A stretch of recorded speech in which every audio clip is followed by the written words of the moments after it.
लाखों करोड़ों किसानों के लिए, हमारे राज्य के भी और संबंधित पड़ोसी राज्य के लिए भी, उनकी जिंदगी बदलने में बड़ी भूमिका अदा करेंगे। तो इनके माध्यम से एग्रीकल्चर सेक्टर में जो जबरदस्त ग्रोथ आएगी, वाकई वो अद्भुत रहेगी। मैं आपके बीच में जब बात कर रहा हूं तो ये हमारे अपने राज्य के अंदर भी, राज्य से बाहर, देश के अंदर भी, देश से बाहर अंतर्राष्ट्रीय स्तर पर भी सभी प्रकार के रोड शो और कितने प्रकार की योजना, कितने प्रकार से अभियान चलाए हैं, मैं उनको दोबारा दोहराना नहीं चाहूंगा। लेकिन अंदाज लगा लो कि अकेले हमारे रायसेन के उमरिया में रेल के कोच बनने के लिए आ रहा है जोरदार अभिनंदन 1800 करोड़ की लागत से। यहीं पर अत्याधुनिक रेल कोच निर्माण इकाई का भूमि पूजन माननीय रक्षा मंत्री जी के माध्यम से किया। कौन सा क्षेत्र छूट रहा है? सभी प्रकार के एक एक करके सारे बड़े बड़े काम हम कर रहे हैं। पीएम मित्रा पार्क के माध्यम से आदिवासी अंचल में पूरा हमारा ये निमाड़ से लगा करके मालवा तक के कपास के पूरे क्षेत्र के सारे किसानों की बेहतरी के लिए सबसे बड़ा 7 पीएम मित्र पार्क बनने वाले थे, लेकिन 7 में से सबसे पहले भूमि पूजन, और भूमि पूजन के साथ वहां के उद्योगपतियों को भूमि का आवंटन करते समान रूप से विकास करने का संकल्प प्रधानमंत्री जी के आशीर्वाद से प्रारंभ हुआ। जोरदार अभिनंदन। धार के अंदर हमने इस बात का बड़ी उपलब्धि दी। इस तरफ जब हम आगे देखते हैं तो जोड़ने के लिए, तो बताने के लिए बहुत सारी बात है, लेकिन थोड़ा समय की भी सीमा है। आप लोग भी काफी देर से बैठे हैं,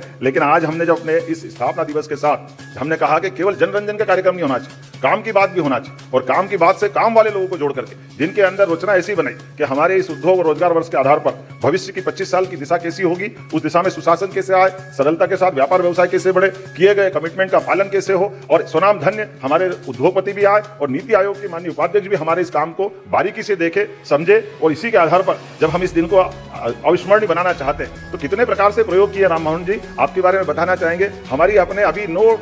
मेडिकल कॉलेज की नए टेंडर लगे। अब पूरे देश में अकेला हेल्थ में भी हमारा ये मध्य प्रदेश इस दिशा में आगे चल रहा है कि मेडिकल कॉलेज तो बने,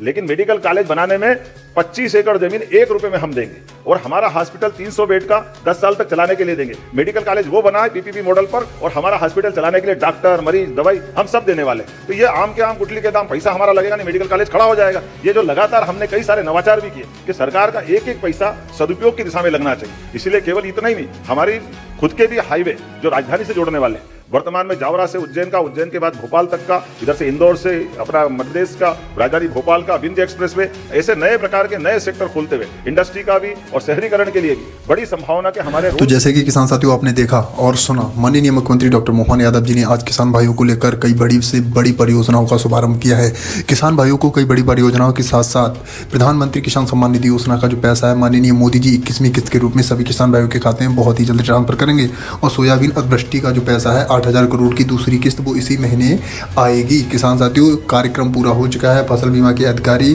सरकार के पास डेटा भेजने की फुल तैयारी में है, और जो पैसा है वो इसी महीने किसान भाइयों के खाते में हस्तांतरित किए जाएंगे सिंगल क्लिक के माध्यम से। अगर बात करें किसान भाइयों के साथ साथ और भी बड़ी परियोजनाओं का जो लाभ है, जैसे सड़क परियोजना, हॉस्पिटल परियोजना, और भी कई बड़ी से बड़ी भूमि पूजन को लेकर अगर बात करें तो हर संभव मदद करने के लिए जो मोहन सरकार है वो किसानों के साथ खड़ी है। उनका साफ साफ निर्देश है, किसान भाई या किसी भी सेक्टर की बात करें, जल निगम परियोजना, नदी और नहर की अगर बात करें, सिंचाई अभियान की बात करें, हर संभव हर किसी लाभार्थी के साथ मोहन सरकार खड़ी हुई नजर आ रही है। तो मोहन सरकार का साफ साफ निर्देश ये है, हर योजना का लाभ हर जनता तक पहुंचाना उनका एक मात्र लक्ष्य